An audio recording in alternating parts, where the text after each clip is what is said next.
पुत्र ने अपना धर्म पालन करके पितृ का उद्धार किया।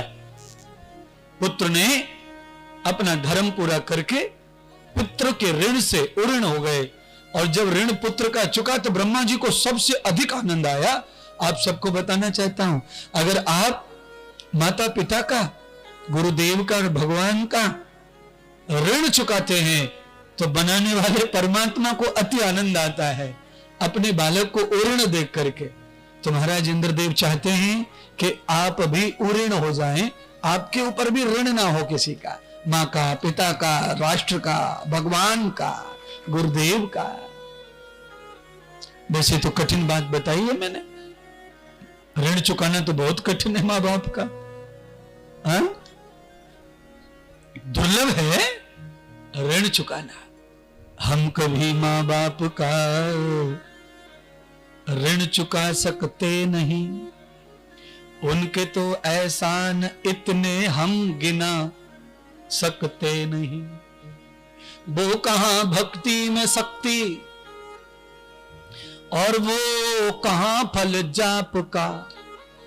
हिमालय में जाकर कोई भक्ति करके आए और जिंदगी भर माला ना छोड़े हाथ में से, वो भी इतनी ताकत आपको नहीं दे सकती जितनी ताकत माता पिता की आज्ञा और सेवा करने से प्राप्त होती है। यम ब्रह्म चेष्टाम भवतेन युक्ताम। और जब आप साधु बन जाएं तो फिर आपको राष्ट्र का ऋण चुकाना चाहिए, फिर आपके लिए कोई मां नहीं, कोई पिता नहीं।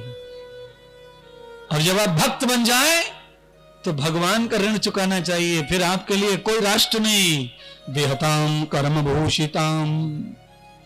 जैसे आप जीते हैं ना उस तरह से ऋण होते हैं। जब आप संसार में जी रहे हैं तो माता पिता, गुरु, राष्ट्र, भगवान, ये सबका ऋण है तुम्हारे ऊपर। सूर्य का, चंद्रमा का, हवा का, पानी का, सबका ऋण चुकाओ। सूर्य का ऋण कैसे चुकाएंगे? वो तो 4 अरब किलोमीटर दूर है तुमसे, है उसका ऋण कैसे चुका सकते हैं बताओ? अरे तुम्हारे पास कोई फॉर्मूला है क्या? झारखंडी हो, बिहारी हो, यावते नस्यम न विदिताम।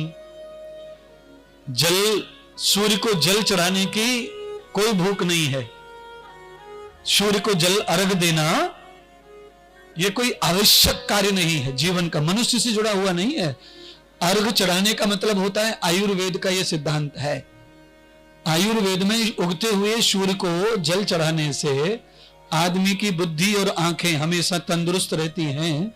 इसीलिए जल जो होता है वो चार्ज करता है संसार को, और जल में सूर्य की किरणों से जब आंख और खोपड़िया को किरण लगती हैं, सूर्य की जल ऐसे चढ़ाया जाता है, यहां से जब जल गिरता है तो सूर्य की किरण जल को लेकर के चार्ज करती हैं, क्योंकि सूर्य जो है अग्नि तत्व है और अग्नि आंख और बुद्धि का स्वामी है।